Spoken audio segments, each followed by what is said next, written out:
South India shopping mall kilo sale అభిమానుల కోరికపై శ్రావణంలో కూడా ఆషాఢం ధరలకి.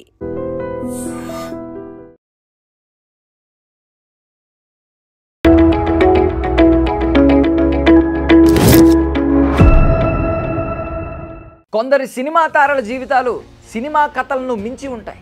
చిన్నతనంలో సినిమా అవకాశాలు వచ్చి ఉన్న పలంగా స్టార్డమ్ రావడం, ఎవరో ఒకరు ప్రేమిస్తున్నాను అని వెంటపడడం, ప్రేమలో పడడం, తరువాత మనసు కష్టపడడం, భగ్న ప్రేమికులుగా మిగిలిపోవడం, లేదంటే జీవితాన్ని ముగించడం, ఇలా జరుగుతూ ఉంటాయి. గతంలో సినిమా తారలు అనేక మంది మధ్యంతరంగా జీవితాన్ని ముగించుకున్నారు. ప్రేమలో పడి మరణించిన వారిలో అలనాటి కథానాయకులు ఫటాఫట్ విజయలక్ష్మి ఒకరు. తెలుగు ప్రేక్షకులను తన ఓర చూపుతో కొంతకాలం పాటు ఓలలాడించిన సిల్క్ స్మిత కూడా అర్ధాంతరంగా కన్నుమూశారు. ఆమెది హత్యో ఆత్మహత్యో ఇప్పటికీ మిస్టరీగానే మిగిలిపోయింది. ఇక అసలు విషయానికి వస్తే ఏప్రిల్ నెలలోనే ఒక అందాల తార నేల రాలిపోయింది. దివ్యభారతి వెళ్ళిపోయి 32 ఏళ్ళైంది. అది ముంబై నగరంలోని అంధేరి ప్రాంతం. ఒక అపార్ట్మెంట్లోని దబ్బని సౌండ్ వచ్చింది. ఏంటబ్బా అని అందరూ గుమికూడారు. 19 ఏండ్ల ఒక అందమైన అమ్మాయి కార్ పార్కింగ్లో 5వ అంతస్తు నుండి పడింది.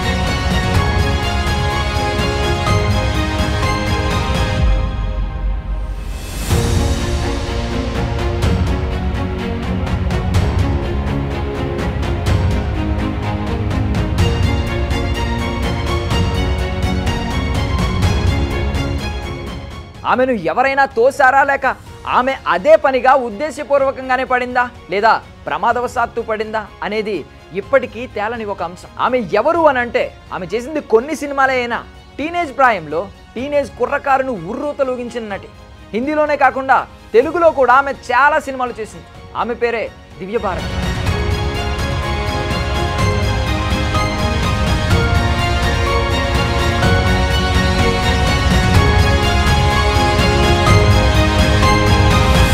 బ్రహ్మదేవుడు మంచి మూడ్లో ఉండి ఆమెను తయారు చేసినట్లున్నాడు.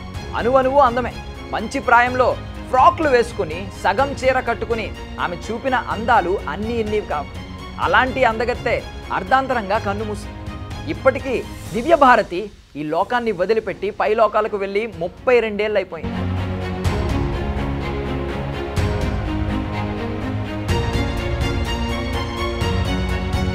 ఆమె చనిపోయిన రోజు ఏం జరిగింది? అప్పటికే దివ్యభారతికి నిర్మాత సాజిద్ నదియాడ్తో పెళ్ళైందని పుకార్లు పుట్టాయి. కాలేదని కొందరు అనేవారు. దివ్యభారతి తన నిర్మాత అయిన సాజిద్ నదియాడు ఇద్దరూ కలిసి అంధేరిలోని ఒక అపార్ట్మెంట్ తీసుకుని అందులో కలిసి ఉంటున్నారు. ఆ రోజు అంటే ఆమె చనిపోయిన రోజు జరిగిన సంఘటనలు గమనిస్తే, ఆ రోజు ఆమె ఇంటికి ప్రముఖ డిజైనర్ నీతా, ఆమె భర్త శ్యామ్ వచ్చారు. వారు దివ్యభారతితో కూర్చుని డ్రెస్సులు, వాటి కొత్త కొత్త డిజైన్ల గురించి మాట్లాడుకుంటూనే మద్యం సేవించారు. దివ్యభారతి ఇంట్లో పనిచేసే అమృత అనే పని మనిషి వారికి కావలసినవన్నీ సమకూర్చింది. ఆమె అంటే దివ్యభారతికి చాలా నమ్మకం. వచ్చిన వారితో మాట్లాడుతూనే దివ్యభారతి బాల్కనీలోకి వెళ్ళిన కొన్ని నిమిషాలకే పెద్ద శబ్దం వచ్చింది.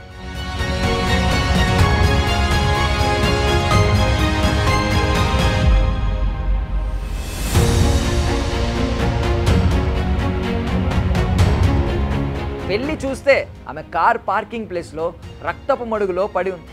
హుటాహుటిన హాస్పిటల్కు తీసుకువెళ్లే లోపే ఆమె మరణించింది.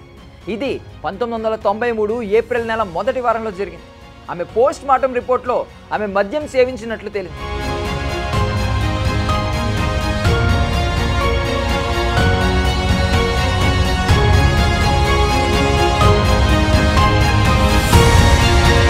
అయితే దివ్యభారతి మరణంపై నీతా, శ్యామ్లు ఏం మాట్లాడలేదు.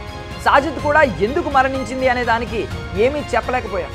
పని మనిషి అమృత మాత్రం దివ్య మరణాన్ని జీర్ణించుకోలేక కొన్ని రోజుల తర్వాత గుండె ఆగి చనిపోయింది.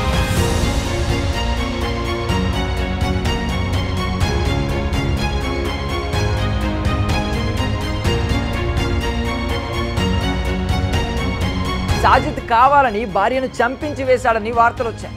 పని మనిషిపై పలు అనుమానాలు వ్యక్తమయ్యాయి. అయితే దేనికి ఆధారాలు దొరకలేదు. అయితే దివ్యభారతి తండ్రి మాత్రం కొన్ని అనుమానాలు వ్యక్తం చేశారు. అదేంటంటే, దివ్య నివాసం ఉంటున్న అపార్ట్మెంట్ అన్ని పోర్షన్లకు బాల్కనీలు, గ్రిల్స్ ఉన్నాయి.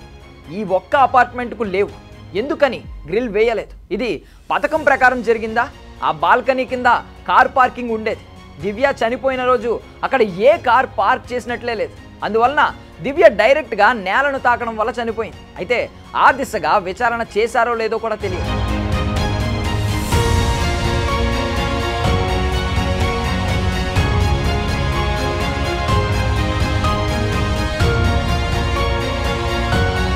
దివ్య సాజిద్కు అసలు పెళ్ళే కాలేదని 3 నెలల తర్వాత చేసుకుంటారని పోలీసులకు చెప్పినట్లు ఒక కథనంలో ప్రచారం ఉంది. అలాగే సాజిద్ దివ్యభారతి భౌతిక కాయాన్ని చూడడానికి హాస్పిటల్కి వచ్చినప్పుడు నోటి నుండి నురగ కక్కుని పడిపోయాడని చెప్పుకున్నారు. ఇవే కాకుండా ఇంకా పలు కథనాలు కూడా ప్రచారంలో ఉన్నాయి.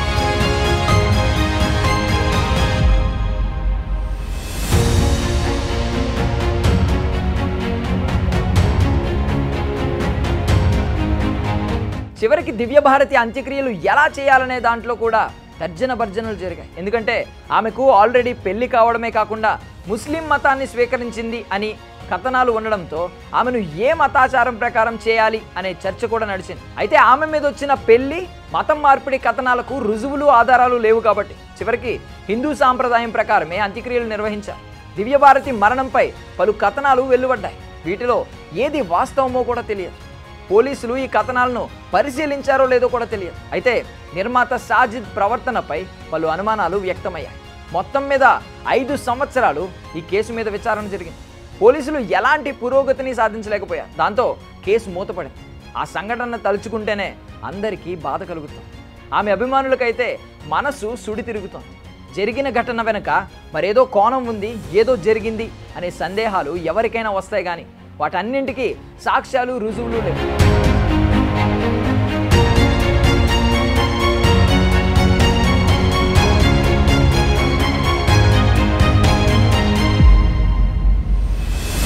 కొన్నేండ్ల తర్వాత దివ్యభారతి మరణ ఘటన నేపథ్యంలో ఛార్జ్ షీట్ అనే సినిమా వచ్చింది. అందులో కూడా ఆమె మరణానికి కారణాలు తెలియరాలేదు.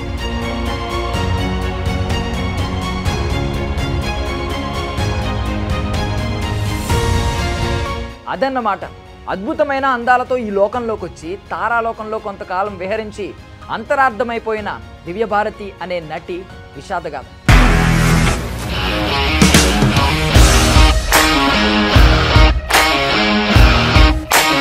ఇండస్ట్రీలో కమిట్మెంట్ ఇష్యూస్ వస్తే నీకు కూడా వచ్చినట్టు మార్నింగ్ తీసుకెళ్ళాలంటే కొట్టి పడేసాడు.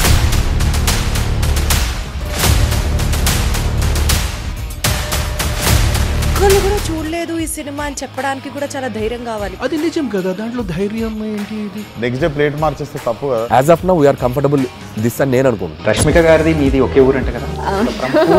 నీకు కోపం వచ్చిందంటే బాగా తిట్టేత్తరా? తిట్టేద్దామండి.